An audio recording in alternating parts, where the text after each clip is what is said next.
Bonsoir à tous, ravi de vous retrouver. Nous évoquons ce soir un problème de santé publique majeur.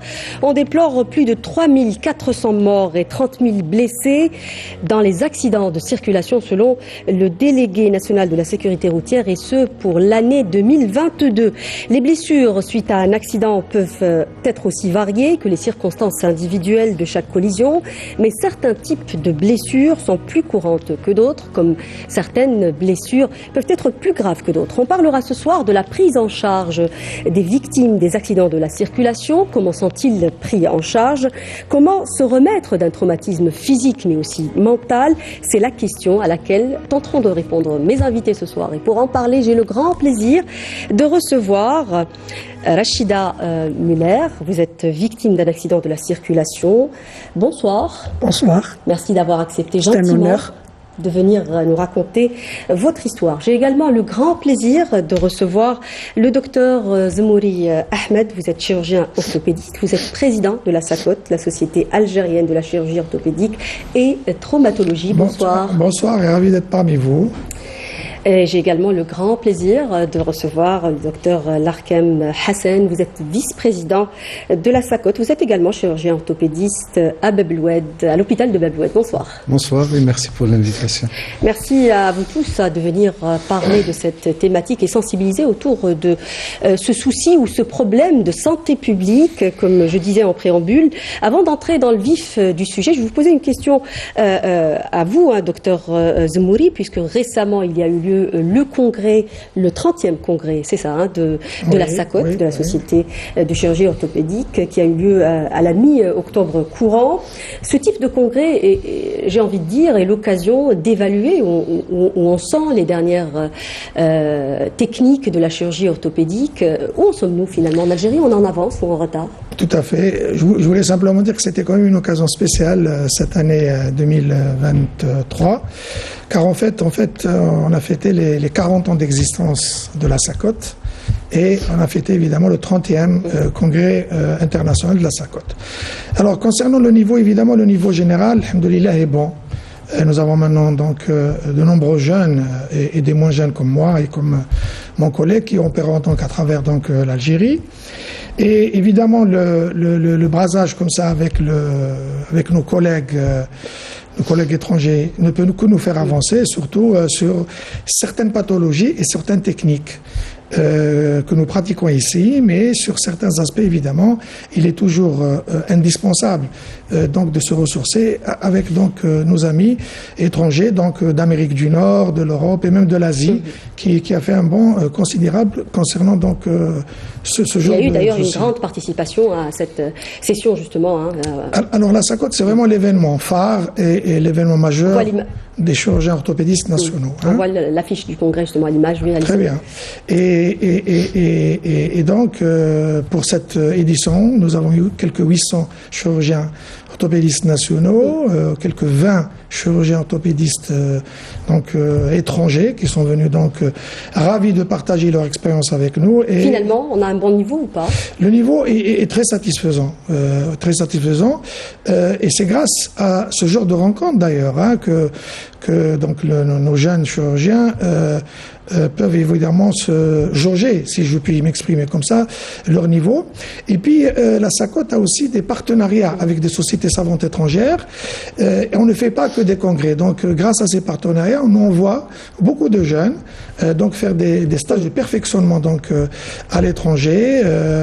Nous avons par exemple envoyé cette année les 3 meilleurs lauréats du congrès de 2021. C'est des gens qui font des communications et donc les 3 meilleures communications donc ont été primées de la sorte. Et là, nous allons envoyer incessamment le major de promo donc du dernier examen donc de médecine spécialité. Oui. On a compris de toutes les manières que ça chôme pas à la SACOT. Alors globalement, docteur Larkem, la chirurgie orthopédique prend en charge des problèmes de mobilité, si on doit schématiser peut-être pour les gens qui nous regardent. Est-ce que, pour rester un peu dans l'évaluation, est-ce qu'aujourd'hui, finalement, en Algérie, on arrive à aider les gens à reprendre une bonne mobilité? Parce que c'est ça l'objectif, généralement, de ce type de chirurgie. Et est-ce qu'on peut éviter le handicap? On y arrive pour rentrer un peu dans le vif du sujet, oui. Évidemment, notre spécialité, elle est scindée en deux sous-spécialités. Nous faisons de l'orthopédie et de la traumatologie. Bon, l'orthopédie, c'est tout ce qui est chirurgie réparatrice froide. D'accord. Et puis la traumatologie, c'est c'est le sujet d'aujourd'hui. Absolument. C'est la chirurgie réparatrice. Donc nous. C'est la chirurgie dans l'urgence. Exactement. Qui se fait dans l'urgence, c'est une consultation prévue et c'est la prise en charge des blessés, soit des blessés d'accidents de la route ou bien domestiques. Et puis notre but justement, c'est de réparer tout le tissu endommagé et de remettre debout le plus tôt possible le patient à ce qu'il retrouve justement son autonomie. Oui. Donc voilà un peu le... Oui. Alors il y a eu pour revenir un peu sur le congrès encore une fois, on a dit que c'était une réussite parce qu'il y avait un grand nombre quand même de participants de par le monde. Et puis il y a eu aussi la qualité des interventions et des thématiques proposées. Il y a eu le col du fémur, les problèmes de l'épaule, et puis aussi la traumatologie qui est aujourd'hui notre sujet.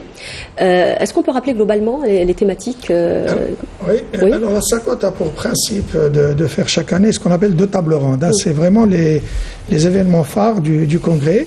Et nous choisissons à chaque fois un sujet d'orthopédie, comme vient de dire mon collègue donc l'ARCAM, mais c'était l'instabilité de l'épaule chez les sportifs, mais surtout, pour rejoindre un peu le sujet d'aujourd'hui, les fractures du col chez les sujets âgés. Donc comment les prendre en charge dans l'urgence et comment les traiter afin de les remettre debout, comme vous venez de le dire. Nous sommes vraiment les chirurgiens de la fonction.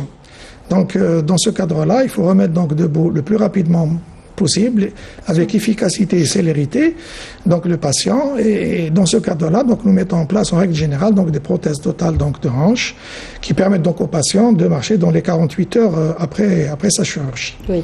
Alors pour rester dans le sujet du jour, finalement, on parle beaucoup des accidents de la circulation, on parle du nombre de morts qui est juste effarant. Aujourd'hui, on parle d'hécatombes sur nos routes. Est-ce que finalement, au fil du temps, aujourd'hui on est en 2023, les efforts de pédagogie qu'on est en train de faire ont porté leurs fruits? On a moins d'accidents qu'il y a 10 ans ou 20 ans? Alors, la pédagogie est très importante. D'accord. Alors la pédagogie, c'est la première chose qui doit venir en premier plan. Cette pédagogie, elle doit être exercée par qui? Par les associations, par les médias. Nous aussi, on peut aider, d'accord, à sensibiliser à ce qu'il y ait moins d'accidents. Il y a d'ailleurs des associations qui militent dans ce domaine. Il y a la mosquée aussi. D'accord. Donc il y a la société civile en général aussi qui peut rentrer en jeu. La pédagogie, je pense que c'est le... Et en termes de chiffres, docteur Larcam? Alors, en termes de chiffres, bon, les chiffres sont un peu... Mais d'après ce que j'ai vu, c'est vrai que apparemment en 2020, ce fut une année où il y a eu moins de morts. D'accord. D'accord. Ça a un peu augmenté, mais si on voit les chiffres des années 90, de la fin des années 90 où on est monté à 4000 morts. C'est vraiment effarant. C'est-à-dire qu'il y a une légère baisse finalement. Il y a une légère baisse, mais cette baisse est importante. Est importante parce que si ça fait... c'est une économie de vie et de... D'autant plus, puisque vous parlez justement de l'économie, ou d'une manière générale, même des traumatismes familiaux ou humains, on parle aujourd'hui de la tranche d'âge qui est touchée le plus par les accidents de la circulation. Ce sont les 21 à 30 ans, suivis des 31 à 40 ans. Ce sont ceux-là qui sont impliqués dans les accidents de la circulation. C'est dire que c'est une population jeune et une population active. Exact. C'est un drame. C'est un drame, effectivement, et puis il faut toujours revenir à l'impact. Un impact d'abord coût, donc de la prise en charge de ces patients, et puis un impact coût aussi d'un point de vue travail. C'est des gens donc qui restent en arrêt de travail pendant des mois. Parfois, ils ne peuvent même pas reprendre leur travail. C'est plus difficile aussi, docteur Zmouri, si vous permettez, c'est plus difficile pour une personne quand même qui a 20 ans de rester sur un fauteuil roulant. On va donner la parole justement à Rachida pour en parler. Surtout. Les gens qui sont très actifs, c'est très difficile à accepter aussi. C'est très difficile. Voilà. Non, c'est un drame. Oui, justement, vous me tendez la perche. Rachida, je vous le disais au tout début de cette émission, vous avez survécu à un accident mortel. Oui. C'était en 2021. le conducteur qui était avec vous est décédé, pour dire que c'est un autre drame également. C'est un choc, vous avez perdu une jambe, votre jambe gauche. Comment vous vivez aujourd'hui avec le handicap, justement, vous qui avez toujours été très active? Oui, j'étais très active. J'étais surveillante à l'hôpital de Zeralda. Donc, je faisais beaucoup de gardes, j'étais très active, on aidait beaucoup les malades. Donc, après, je me suis retrouvée moi-même malade. Donc, psychologiquement, c'est pas facile, mais alhamdoulilah, quand même, je suis en vie. Je suis en vie. Et il faut qu'on accepte. Bon, c'est très facile. Ah non, pas du tout. C'est très difficile d'accepter, mais on n'a pas le choix.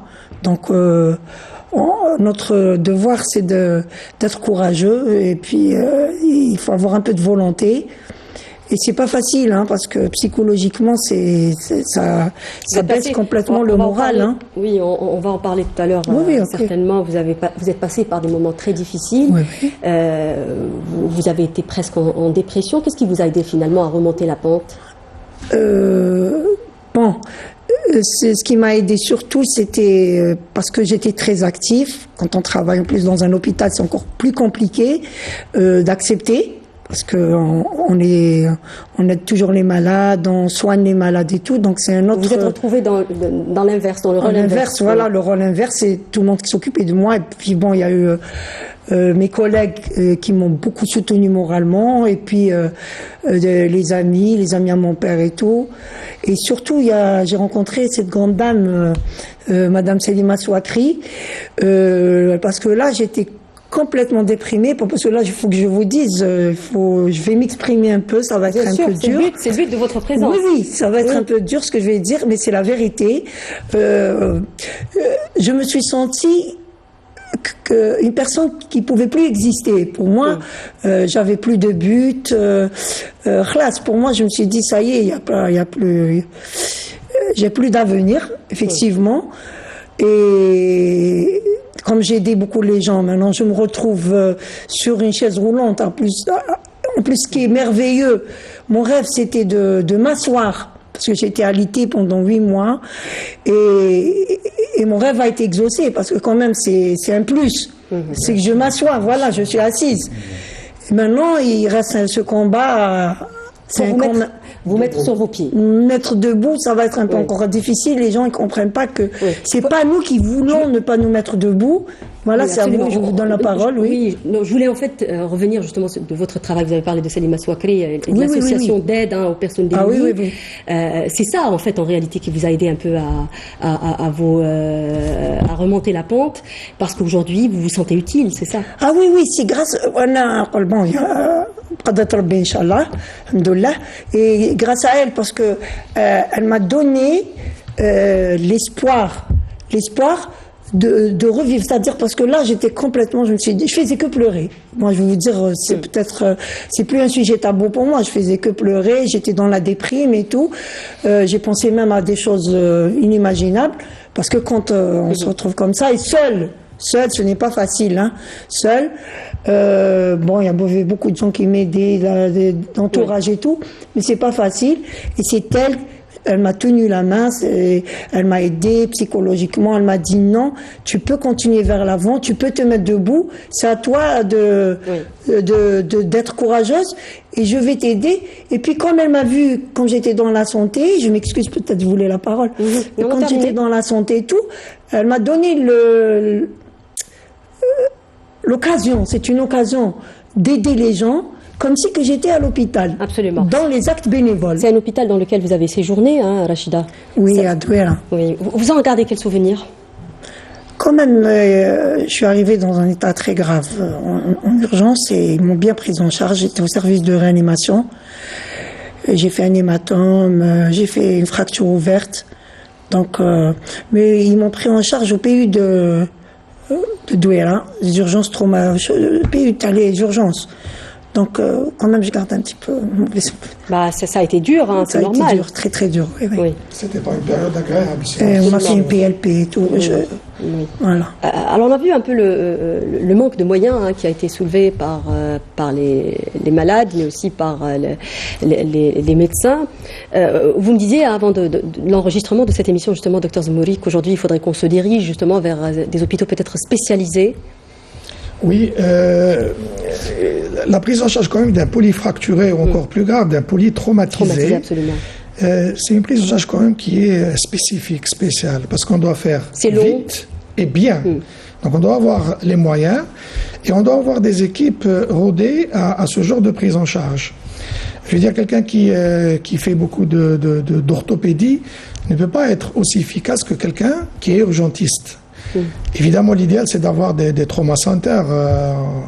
Ça serait l'idéal, parce que dans ce cas-là, la prise en charge serait multidisciplinaire. Donc il faudrait, comme vient de nous dire notre collègue professeur Benzemaran, donc il disait qu'il aurait souhaité avoir un service de neurochirurgie. Donc dans un hôpital où on doit prendre en charge un polyfracturé ou un polytraumatisé, on doit avoir un réanimateur, un chirurgien orthopédiste, un viscéraliste, et on doit avoir un neurochirurgien. Sinon, on va au-devant de graves problèmes. Vous avez quelqu'un qui a une fracture du fémur, et à côté de là, il a un hématome au niveau du cerveau. Donc il faut que les deux chirurgiens, collègues, interviennent en même temps ou l'un après l'autre. Donc la prise en charge, sincèrement, elle est multidisciplinaire. Et si on ne va pas vers ça, on ne pourra pas être efficace quant à la prise en charge. Vous pensez que c'est faisable, Dr Larkham ?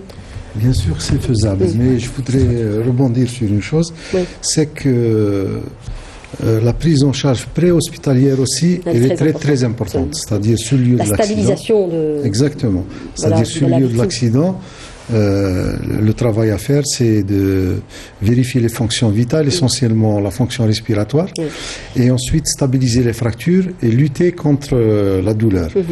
Et ensuite... à l'hôpital, et évidemment, ça dépend du tableau qui est présenté. Quand on a un traumatisé... Est-ce qu'on peut rester encore un peu sur les premiers gestes, justement, parce que ça, c'est un point très important, même pour les gens qui nous regardent, dire déjà que c'est un devoir aux yeux de la loi. Ça, beaucoup de gens l'ignorent, de porter aide et assistance à une personne qui a fait un accident, ne serait-ce que pour appeler les secours. Bon, vous allez me dire que les Algériens le font, naturellement, généralement, on s'arrête quand il y a un accident de la circulation. Ensuite, peut-être rappeler également, enfin, je profite un peu pour dire que la bande d'arrêt d'urgence n'est pas faite pour rouler, justement, mais faite plutôt pour s'arrêter quand on a un problème. Et puis, ensuite, qu'est-ce qu'on doit faire devant un... Là, on arrive un peu au côté médical, je vous laisse parler. Si on a un blessé à côté de nous, qu'est-ce qu'il faut faire ?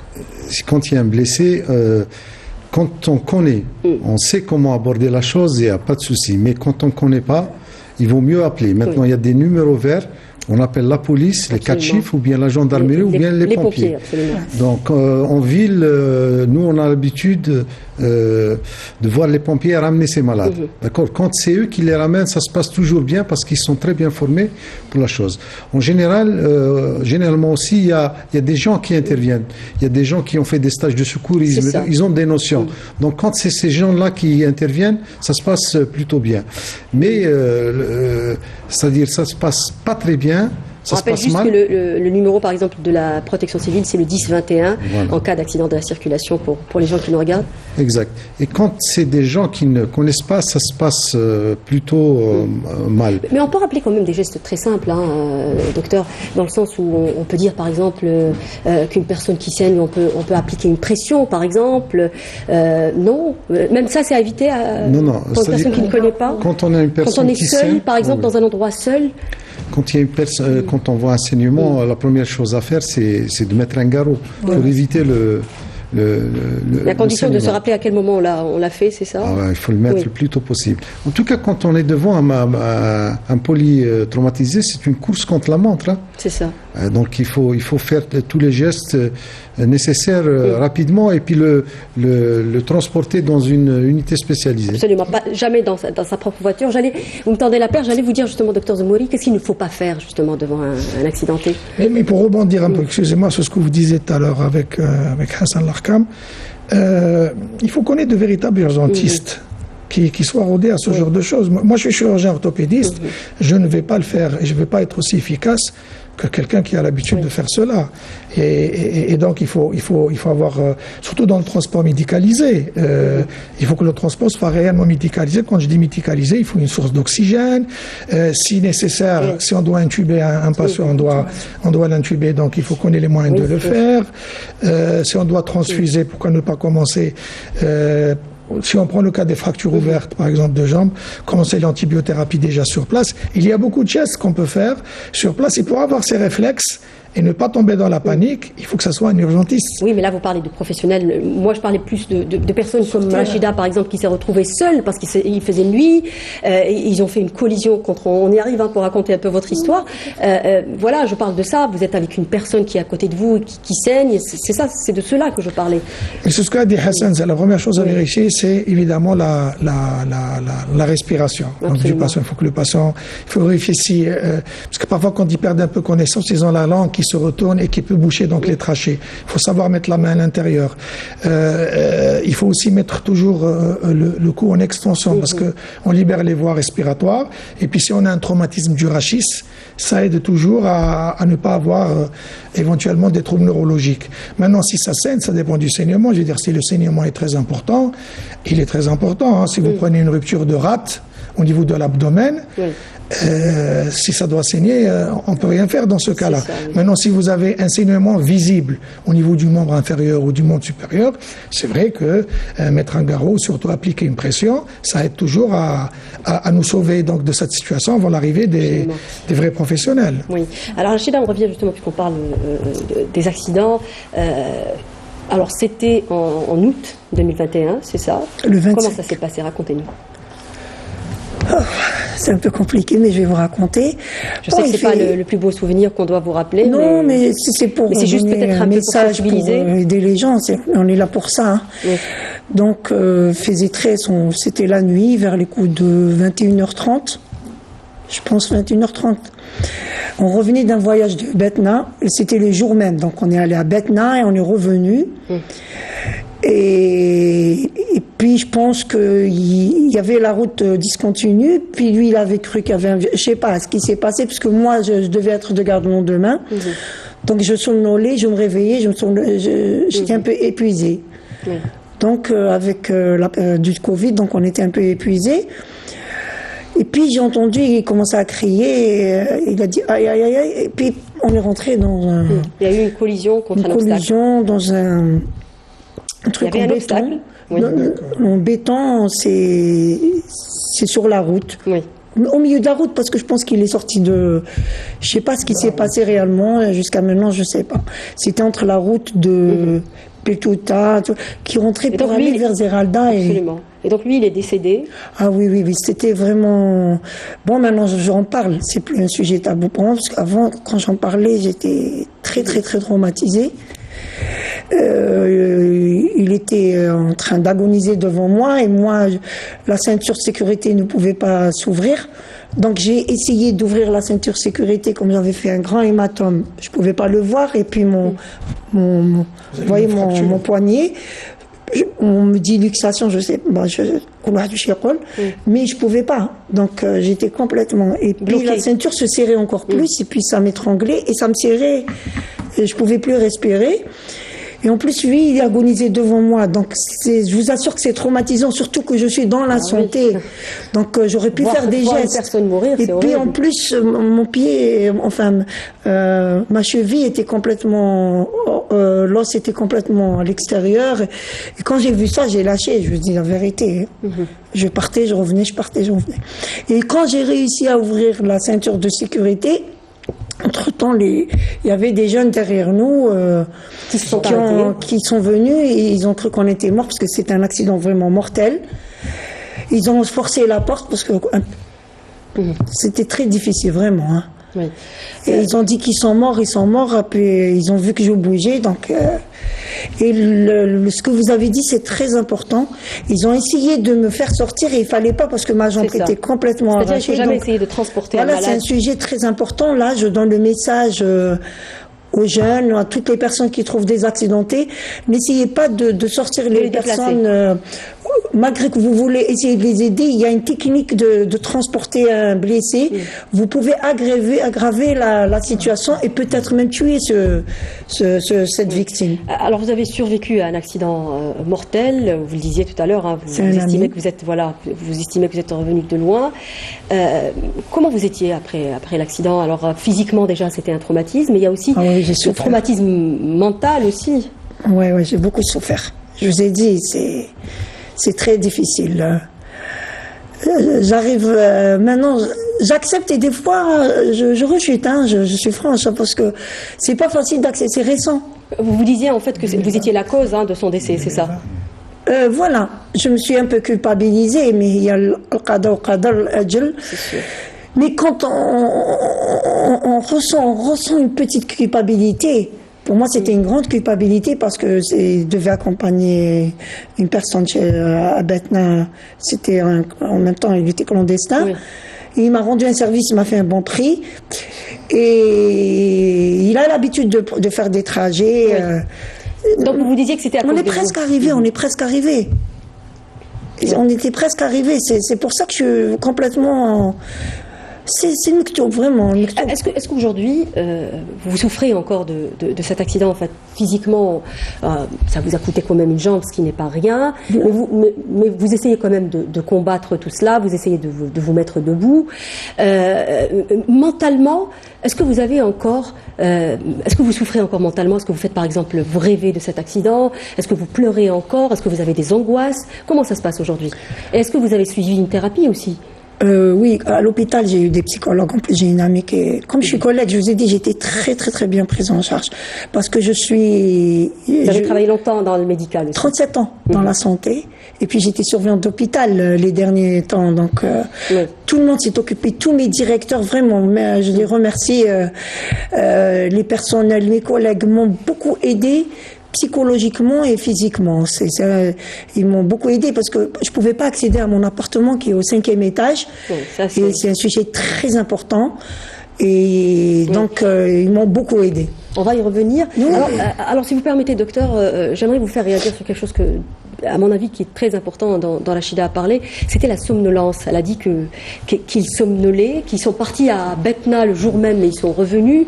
C'est peut-être pas la cause, après tout, comme disait, il y a aussi le Mektoub, mais c'est un élément qui revient très souvent et c'est un facteur de risque très important dans les accidents de la circulation.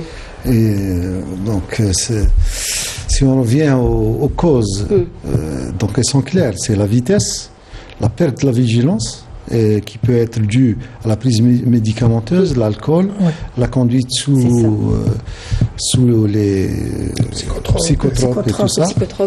Et puis la fatigue. Et le téléphone. Et le téléphone, évidemment.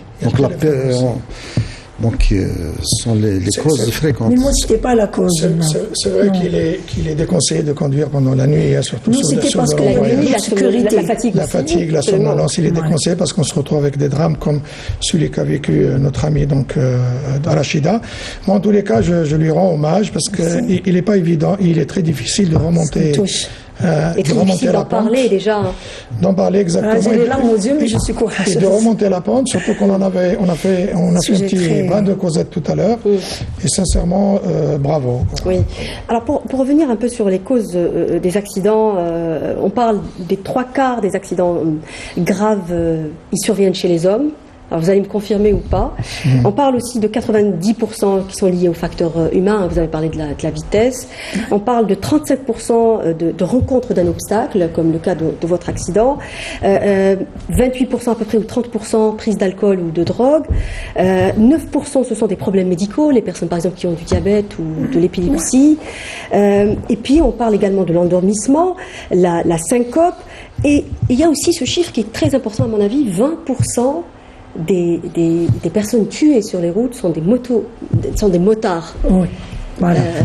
Alors, je vais vous dire, la première cause, on a dit que c'était la vitesse. C'est dû aux voitures et tout ça, d'accord, les 4 roues. La deuxième cause, c'est pas les camions, ce sont les motocycles. Oui. C'est nouveau. Scooters. Depuis une dizaine d'années, dans notre pays, on voit de plus en plus ces personnes sur moto venir à l'hôpital pour des traumatismes des fois très graves. Ouais. Ça, c'est un phénomène qui est un peu nouveau. Et la troisième catégorie, c'est les camions. Oui. D'accord, donc ça vient quand même en deuxième. Et pour rebondir sur Oui, allez-y. Pour rebondir sur les motos, c'est vrai qu'avec l'augmentation du parc, on n'avait pas autant de motos il y a une dizaine d'années. Le souci, c'est que d'abord, on voit souvent des conducteurs donc, de motos sans ce qu'il faut, sans le casque, la protection. oui, sans les chaussures adaptées, sans les gants adaptés.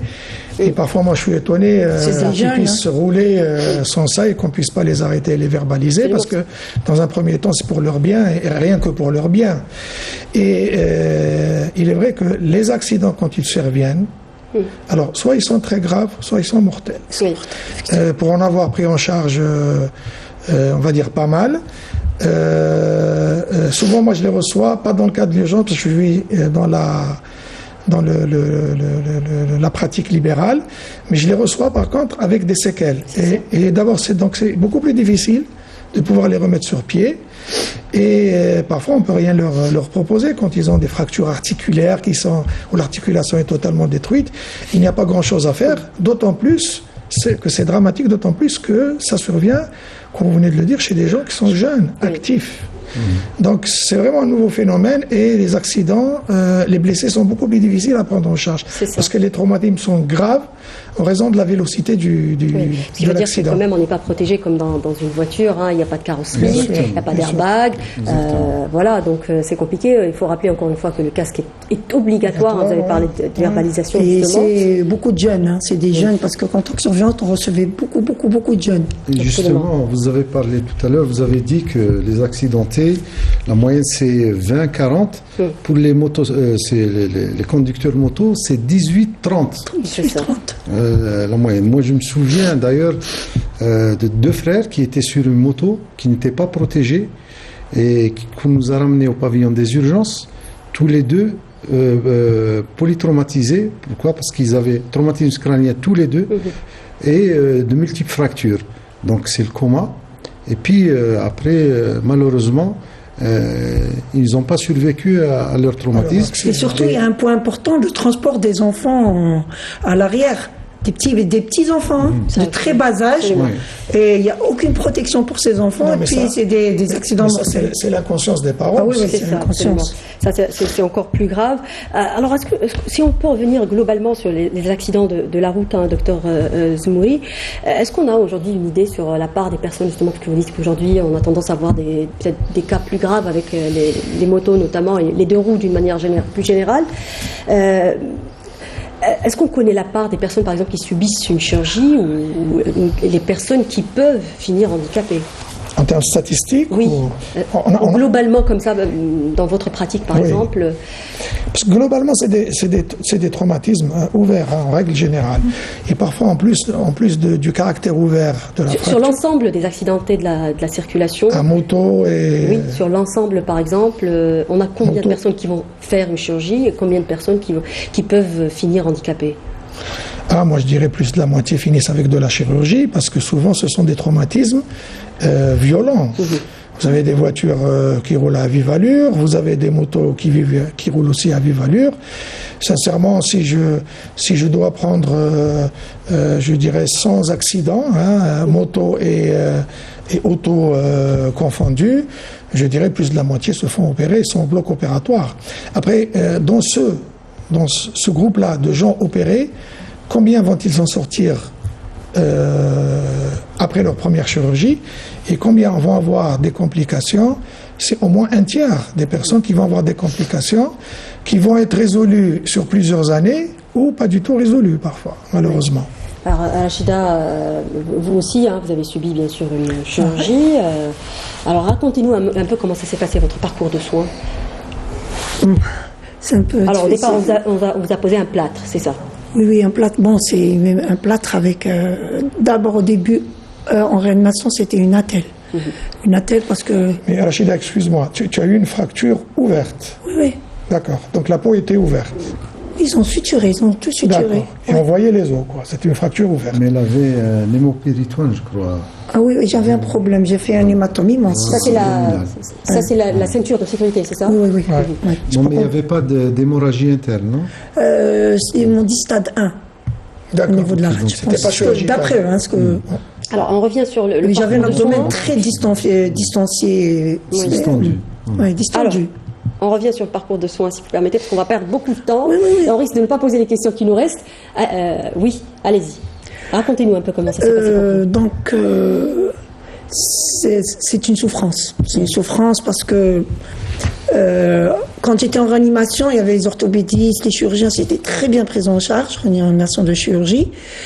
Et quand je suis sortie, c'est là qu'il y a eu des complications. Comme je vous ai dit, je suis au 5e, on m'a pris quand même en charge là où je travaille en tant que collègue. Ils m'ont gardé là-bas, ils me faisaient les pansements et tout. Et puis après, il y a eu, le plâtre Vous a blessé? m'a irrité. Bon, il y avait une fenêtre quand même. Mais l'irritation a fait une rougeur. Et je pense que je sais pas si c'est une allergie ou une réaction. De toute façon, j'ai fait un problème. Et je leur disais que mon pied, ça va pas du tout là-dedans. Il faut prendre, voilà, là, c'est important ce que je vais vous dire. Il faut prendre toujours au sérieux le que dit patient le patient, quand c'est important. Je parle Tout à fait, devant des tout à collègues. fait. Je Oui, me permets, tout à c'est des collègues en même Bien temps, sûr. en tant que patiente et collègue. Il est très important de prendre en considération les paroles du patient. Absolument. À l'âge, parce que c'est vrai qu'il y a des fois des apports psychologiques, je suis elfchoche et tout, mais des fois c'est sérieux. Et c'est ce qui a donné ma complication. Parce que j'avais des douleurs atroces et puis je pouvais pas, c'était impossible. L'os, je sentais qu'il y avait quelque chose qui n'allait pas. C'est ça. Vous aviez des douleurs aussi, hein? Ça, Et c'était attention, quand on m'a enlevé le plâtre, là on faisait les soins radar, on m'a rendu un service parce que normalement il ne fallait pas toucher le plâtre, il fallait l'enlever à Douera. C'était infecté. mais j'ai infecté, j'étais brûlure, des cloques partout. Non, mais c'était affreux. J'ai les images, hein. C'est affreux. Et là, après, ils étaient choqués, que c'est quoi? Je leur ai dit, voilà, je vous ai dit que j'étais pas bien. Mais les médecins Zéradam, ils m'ont pris au sérieux. Mais ils pouvaient pas toucher le plâtre, parce que ça n'a rien à voir. Normalement, je devais être à la maison. Oui. Ensuite, qu'est-ce qu'on vous a conseillé? Qu'est-ce qui s'est Après, passé? ils ont enlevé le plâtre, c'était les soins, si c'est infecté, puis j'ai appelé je me permets de le dire, au niveau du ministère des Moudjahidines, c'est le ministre des Moudjahidines, que je remercie aussi, qui m'a fait évacuer vers Rinaja. Le professeur Lazare m'a pris en charge. Ça a réussi, et quand je suis partie à la maison, j'ai rechuté. Et il y avait le Covid, je pouvais pas, 5e étage, impossible de redescendre. Alors, au bout de combien de temps on vous a annoncé qu'il fallait vous amputer? Oh non, une année après, hein. Une année après, parce que contre le Karina Adja, ça a réussi. Professeur Lazare, qui est un grand professeur que je remercie aussi, avec son équipe. Et quand je suis allée à la maison, comme j'étais au 5e étage, j'ai raté 2 rendez-vous. C'est de ma faute, je reconnais. Parce que c'est impossible, 5e étage, pour qu'on vous transporte, on vous descende et on vous remonte. C'est très difficile. Donc après, ils m'ont évacué. Comment vous avez vécu, Rachida, si vous permettez, comment vous avez vécu le moment où on vous a annoncé qu'il fallait vous amputer d'une jambe? Ça, c'est horrible. La question-là, elle est un peu délicate. Est-ce que vous vous en doutiez un peu? Parce que vous avez quand même vu que votre jambe n'allait pas bien. Ah, j'ai vous êtes resté souffert. quand même presque une année avec une infection que vous avez traînée et des soins. C'est des sepsis, Voilà. des fistules. Alors, quand on vous a annoncé qu'on allait vous enlever votre jambe, comment vous avez réagi? Bon, d'abord, au début, c'était pas prévu. On m'a fait une intervention. C'était prévu de faire un fixateur externe pour les sepsis. Voilà, les orthopédistes sont au courant. Et le choc, il était, quand on m'a mis au bloc, c'était dans le but de faire une intervention, de nettoyer l'infection et tout. L'enlever le pus, il y avait beaucoup de pus, comme et tout. Et dès que je me réveille, je trouve des professeurs devant moi. Ils ont fermé la porte. Ah, j'ai senti, il n'y avait pas de fixateur. Oui, parce qu'on allait annoncer quand même. J'ai senti qu'il y avait quelque chose d'anormal. Ils ont fermé la porte, j'ai paniqué. Ils étaient très gentils, Maïa, hein. C'est des grands profs Oui. à Bouchaoui, que je remercie. On m'a dit, Madame, on va vous annoncer une nouvelle. préparez-vous psychologiquement, on va vous dire quelque chose. Est-ce que le cataract, ils m'ont bien expliqué. Bon, je venais de me réveiller un peu le lendemain, j'étais fatiguée et tout. Quand ils ont bien expliqué, Kaloulé, si on vous fait un fixateur externe, ça va durer très longtemps et ça va pas réussir parce que le cataracte, tout était nécrosé. Il y avait une nécrose totale à l'intérieur et je leur avais dit que j'étais pas bien. Je le savais. C'est pour ça que j'ai dit il faut écouter le patient. Et après, il m'a dit sinon, c'est l'amputation. Sur le coup, j'ai commencé à pleurer. C'est normal, hein. Je pense que c'est légitime. J'ai un peu pété les plombs, c'est normal. Et après, il m'a expliqué. Il m'a dit, c'est à vous d'accepter ou de ne pas. C'était très gentil de leur part. Ils m'ont donné le choix. Bien sûr, bien sûr. Ils m'ont donné le choix et un bon temps. Eh bien, je vous assure, 2 jours, j'ai vu les souffrances et j'ai vu ma jambe qui était complètement enflée. Puis je me suis dit, je vais ressouffrir encore 1 an. Non, c'est bon. 2 jours, j'ai donné l'autorisation, j'accepte. Alors, docteur, quand on voit le cas un peu de Rachida, je ne sais pas si c'est un cas fréquent, hein, parce que vous avez parlé tout à l'heure quand même des fractures ouvertes suite à des traumatismes dans les accidents de la circulation. Mais quand on la voit aujourd'hui, peut-être les gens qui nous regardent, la question qu'on se pose, quelles sont les chances aujourd'hui de Rachida de se remettre sur ses pieds? Non, je crois qu'au jour d'aujourd'hui, nous avons des services de rééducation qui peuvent la remettre sur pied, et puis surtout, mais ça c'est un détail. Ça prend du temps, ça prend du temps. Ça prend du temps, évidemment, et puis chaque cas est un cas. On ne peut pas généraliser, se dire, tiens, pour telle pathologie, on a tel délai pour remettre Enfin, un médecin qui me comprend. Pour remettre sur pied un malade.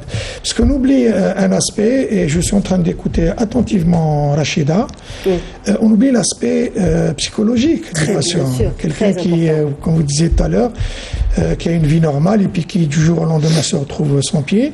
Et j'ai, moi, le souvenir d'un patient que je salue, hein, d'ailleurs, s'il est en train de regarder l'émission, c'était un handballeur de 20 ans. Vous imaginez, dans un grand club donc, d'Alger, et qui se retrouvait suite à un accident de la circulation, avec une amputation donc, du pied. Oui. Et je me rappelle je gérais plus l'aspect psychologique que l'aspect purement orthopédique. Donc il faut tenir compte de cet aspect-là parce qu'on est dans le malade peut accepter certaines choses. Maintenant, sur le plan de l'évolution de la maladie, c'est évident que parfois on peut pas faire de miracle. Je veux dire, l'évolution est là. Et c'est pour ça qu'on parlait tout à l'heure, on parlait tout à l'heure de la célérité de la prise en charge des fractures ouvertes. Je veux dire, là, elle a été apparemment donc bien pris en charge au niveau donc de la structure hospitalière. Il semblerait que ce soit une complication liée au plâtre, si j'ai bien compris. Plâtre à la résine. Oui, à la résine, très bien. Et dans ce cas-là, évidemment, on peut aboutir à ces évolutions-là. Prendre en charge rapidement et de manière très efficace le malade dans les premières heures de l'accident, c'est vraiment le secret de la bonne évolution. Peut-être j'ouvre juste une parenthèse pour dire que nul n'est à l'abri. Vous avez parlé de ce handballeur, on voit le cas de Rachida qui était une personne très active, pour dire que nul n'est à l'abri d'un accident de la circulation. C'est pour ça qu'il faut être doublement vigilant. La question qui me vient aussi à l'esprit, en quoi consiste finalement la prise en charge, le parcours de soins, on en parlait maintenant avec Rachida. Dans votre service par exemple, comment résume-t-on la prise en charge d'un accident de la route? Eh bien, chaque cas est un cas. Donc ça dépend le tableau avec lequel se présente le malade. Donc il n'y a pas de...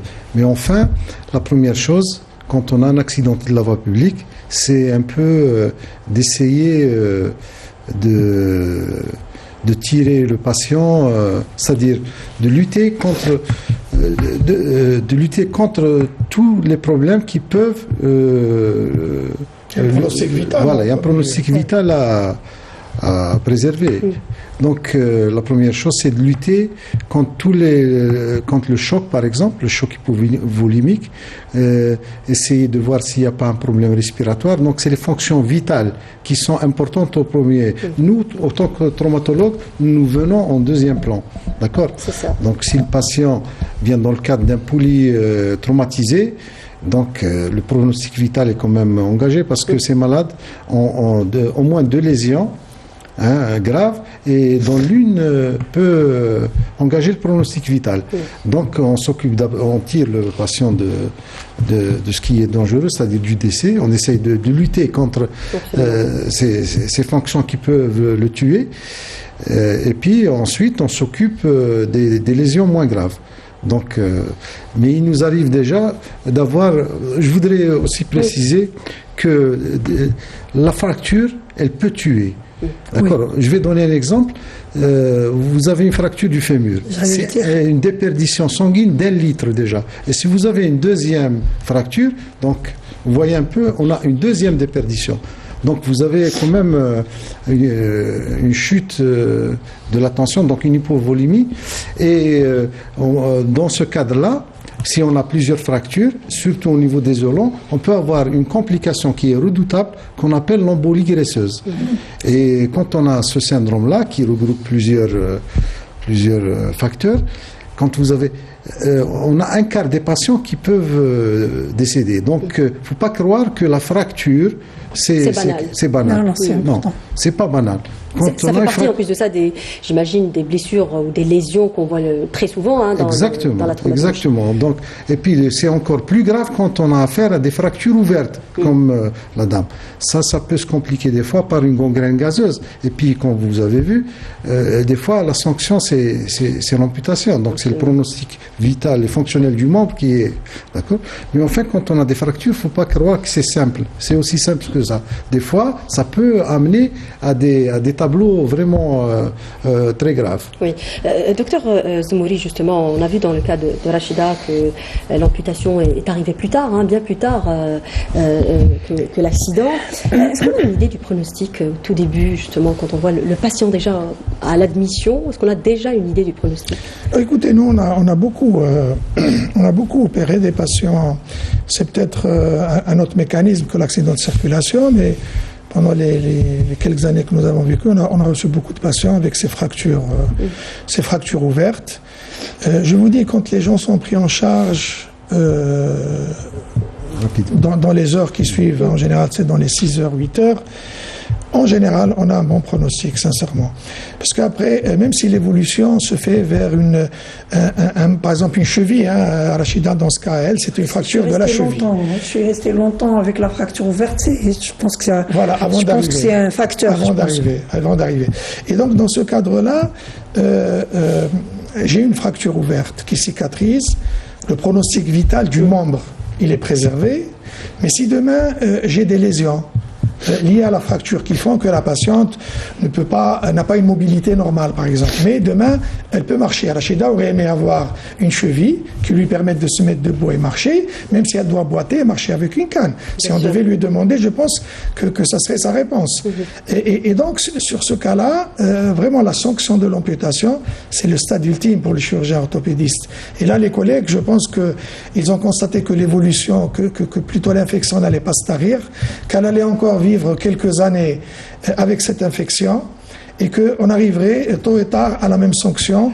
Autant le faire et puis que la patiente puisse passer à autre chose. C'est une torture. Oui. C'est une torture. Rachida, on arrive pratiquement à la fin de cette émission. On termine avec vous justement, puisque je pense que vous avez un message à transmettre. Vous me disiez que vous habitiez au 5e étage, que c'était très compliqué justement de monter avec un fauteuil roulant. Vous vouliez parler justement de l'aménagement des espaces publics et j'ai envie de dire du mobilier urbain. Oui. Mon message que je voudrais dire et transmettre surtout, c'est de penser à ces gens, à ces personnes qui sont sur des chaises roulantes ou personnes handicapées. Je fais un appel à tout le monde, aux privés, aux autorités, à tout le monde. Il y a quand même un début, il y a des emplacements, il y a quand même des accès. Dans les postes, j'ai vu Mais là, il y a beaucoup d'accès qui sont très difficiles. C'est des escaliers. Il faut penser à faire des accès pour ces handicapés. Parce qu'il y a des gens qui sont sur des chaises roulantes à vie. Faut dire que et je vous assure que c'est une torture psychologique. Vous êtes resté une année, vous n'êtes pas parti chez vous à cause de ah oui, état. ma maison, je plus. Voilà, ça y est, j'ai perdu ma maison, c'est bon. Je ne peux plus aller chez moi. On ne peut plus accéder. Non, c'est plus, j'ai plus droit à accès à ma maison. Absolument. Alors, dernier message, c'est d'investir dans le mobilier urbain, adapté aux personnes à mobilité réduite, et puis aussi peut-être restituer les trottoirs aux piétons, parce que ça aussi c'est très important, qui sont très souvent squattés par des commerçants ou qui deviennent des espaces de parking, malheureusement. Merci, messieurs, dames, on est arrivé à la fin de cette émission. Transmettre un message, c'est possible. Oui, brièvement, c'est la fin de l'émission, on a débordé déjà. C'est très important, c'est de donner toujours, quand on donne l'espoir à une personne qui est handicapée ou qui est sur une chaise roulante, ne jamais lui dire tu ne veux pas te mettre debout. C'est un sujet très important. Bien sûr. Parce que moi, personnellement, psychologiquement, ça me terrasse. Oui. Je ne fais pas exprès. Il faut ce message, il faut qu'il écoute. C'est mon rêve de me mettre debout et je fais mon possible. Absolument. Mais ce n'est pas facile. Merci. Voilà. Donc, merci beaucoup, pour l'émission. On s'arrête justement à ce mot et rappeler aussi que à travers votre témoignage, vous avez cassé un grand tabou. Merci beaucoup d'avoir accepté de témoigner dans cette émission. Merci à vous de nous avoir prêté attention. Cette émission est à présent arrivée à son terme. On vous donne rendez-vous samedi prochain. En attendant, suivez-nous sur les réseaux sociaux. Au revoir.